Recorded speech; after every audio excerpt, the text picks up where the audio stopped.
Ask yourself this: when was the last time your employer gave you a pay increase of over 10 or even 12%? It doesn't happen very often, but the reality of dividend growth stocks is that you can oftentimes receive pay increases at a rate even higher than this when these companies increase their dividend payouts year after year. So in this video, we'll be looking at 5 dividend stocks that just recently announced dividend increases, with one of the increases even being above 16%.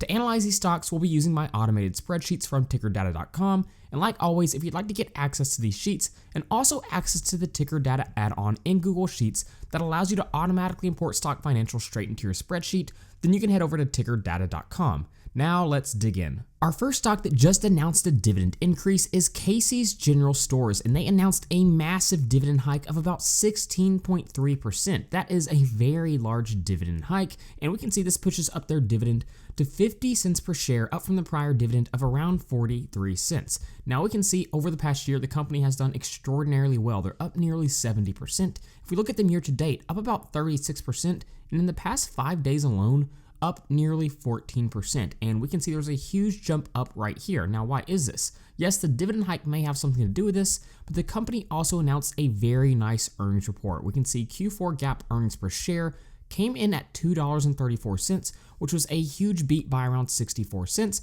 and revenue came in at about $3.6 billion, up about 8% year over year, which was a beat by around $130 million. All pretty impressive numbers for this company. Now let's go ahead and jump over to my dividend breakdown sheet. We'll come up here, plug in stock ticker CASY, and hit enter.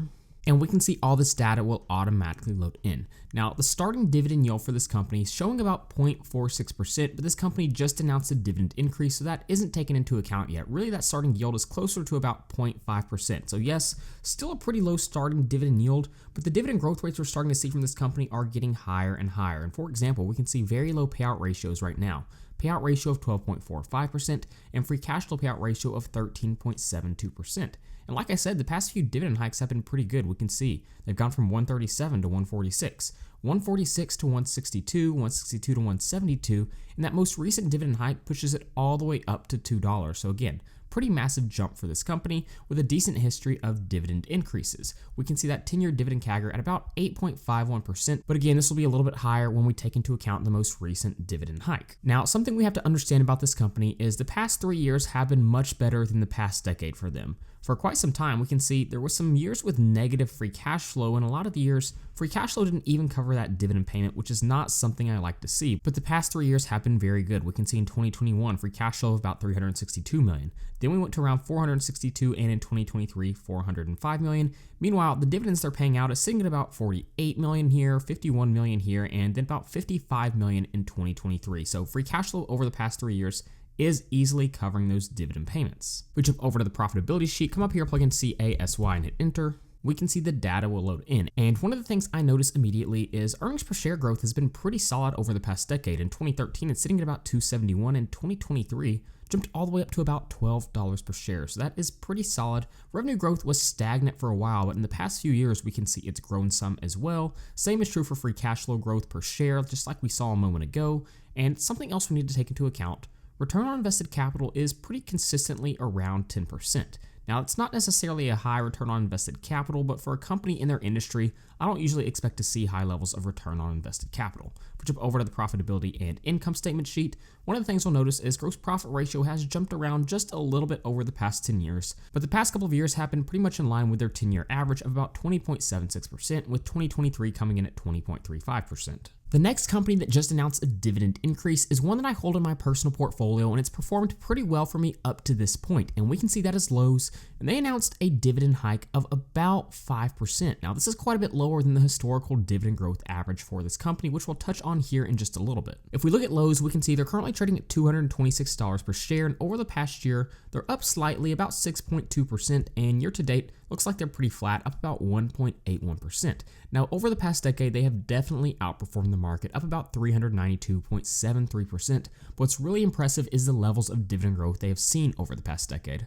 If we come up here, plug in stock ticker LOW, hit enter, and the data will load in. Now we can see the starting yield for this company sitting a little bit above 2%, 2.03%. But look at the 10-year dividend CAGR, it's sitting at 18.82%. That is explosive dividend growth over the past 10 years. The past 5 years have been really good as well. We can see about 17.43%. So if we look back in 2013, they're paying out about 68 cents per share.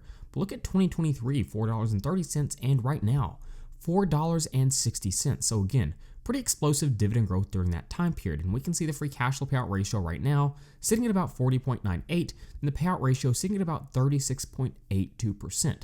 Now, here's one of the concerns I have with the company. The free cash flow growth has been slowing over the past 5 years, making it a little bit higher to increase those dividend payouts. We can see the 5-year free cash flow CAGR sitting at about 4.24%. Now, to be fair, if we look at 2020 was a huge year of free cash flow for companies like Lowe's and companies like Home Depot because we saw a lot of people start doing new home renovation projects. But we can see since then, free cash flow has been slightly lower over the past 3 or 4 years, while those dividend payments are actually increasing during those same years as well. And the end result of that is we can see the free cash flow payout ratio starting to climb higher and higher. In 2020, it got as low as about 18.41%. But again, we can see how this has climbed all the way up now to a little over 40%. And for Lowe's to see the same level of dividend growth over the next decade, really we want to see that free cash flow payout ratio stay at about 40% or lower. Now, we can't talk about Lowe's without talking about one of the major concerns most people have with the company right now, and that is the balance sheet. If we jump over to my balance sheet breakdown sheet, come up here, plug in LOW and enter, and the data will automatically load in. Now, the charts I plugged in here give us a lot of insight, and specifically for Lowe's, if we look at the debt to assets ratio over time, we can see there is a clear trend up. Now, what is the debt to assets ratio? Well, we basically take the total debt that the company has and divide it by the total assets so we can better understand how much of those assets are being funded by debt. And if we look early on, 2013, this is only about 32%. That's a very healthy range. 2014, 35%, still a healthy range, and through 2018, it only gets up to about 47%. But we can see this has really spiked up over the past few years, and in fact, in 2023, it's now sitting at about 92.59%. That's a relatively high debt to assets ratio. And so for a company that is currently operating in a high interest rate environment, this could potentially be a problem. So this is definitely something to keep your eye on moving forward. Now, the next stock that just increased its dividend payment is one I'm actually very excited about. It's because it's a company I recently added to my portfolio, and that is UnitedHealth Group. And they declared a dividend of $2.10, which we can see was an increase of about 11.7%. Now that's a pretty big dividend hike, but we'll put that into perspective here in just a moment. If we jump back over to Seeking Alpha, we can see over the past year, the company's actually traded pretty flat. It's only up about 0.26%. If we look at them year to date, they're actually down about 6%, and over the past month, we can see they're down 3.66%. We'll jump over to my dividend breakdown sheet, come up here, plug in UNH and hit enter. And what we can see immediately is, yes, this is a lower yielding company. It's sitting at about 1.7%. But here's why I added this company to my portfolio. They have some of the most predictable high levels of dividend growth out of all the companies that I've seen. Yes, we can see that 10-year dividend CAGR is remarkably high, sitting at about 19.58%, and the 5-year the same, really high at 15.2%.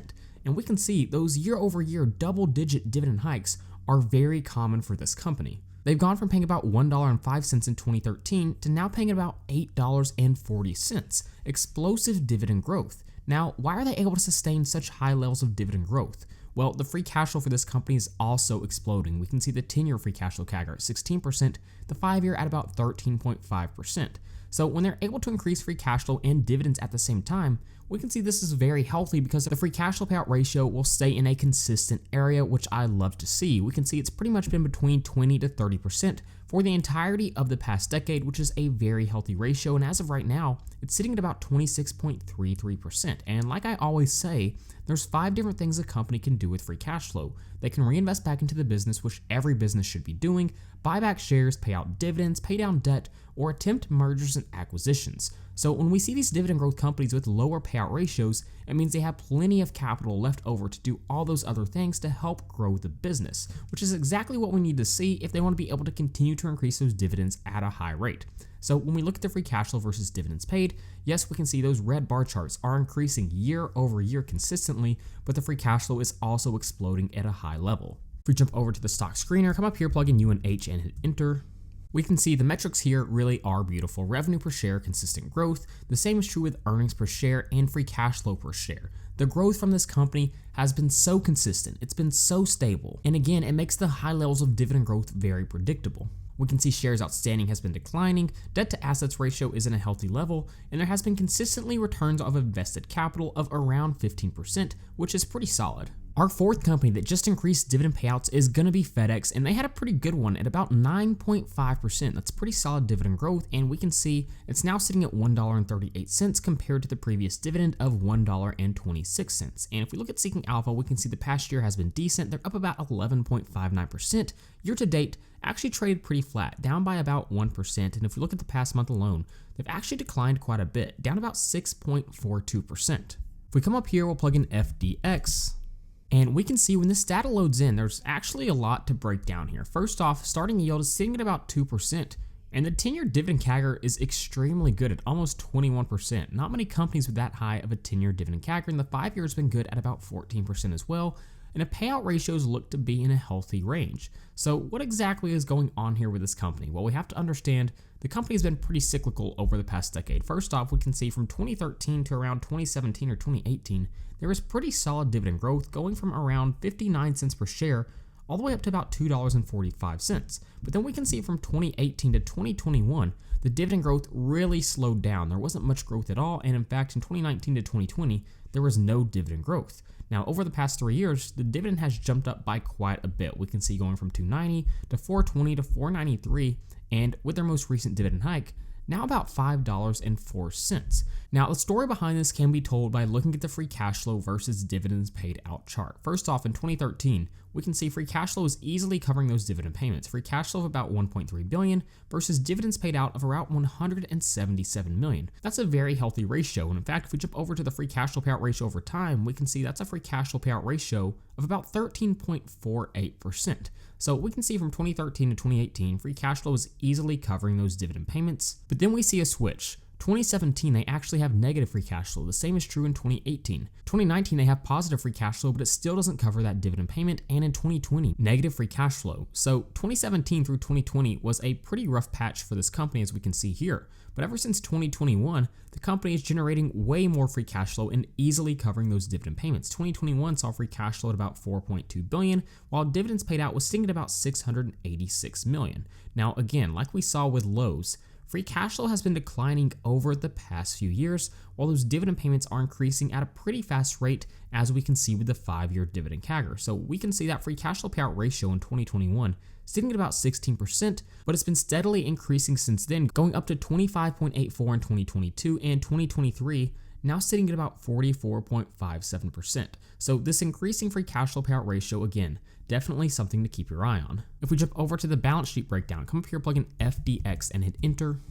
And again, when this data loads in, we can see the current ratio over time looks to be in a pretty healthy range for the most part. Again, current ratio is just total current assets divided by total current liabilities. It helps us know how easily they can meet their short-term obligations. And with their current ratio currently sitting at 1.37, they seem to be doing okay. Now, if we look at the debt to assets ratio, we can see this has climbed up quite a bit over the past decade, but they're not necessarily in an unhealthy range. It's currently sitting at about 44%, which again, quite a bit higher than they were 10 years ago, but it's not necessarily an unhealthy range. But this is definitely something to keep your eye on moving forward. And then finally, we have the monthly paying dividend stock, Realty Income, and they just announced a small dividend increase of 0.2%. But before you get disappointed with this dividend increase, we have to understand this company increases their dividend usually around 4 times a year, every single quarter. So this is just a quarterly dividend increase. Year over year, their dividend hike has been closer to around 2.5%.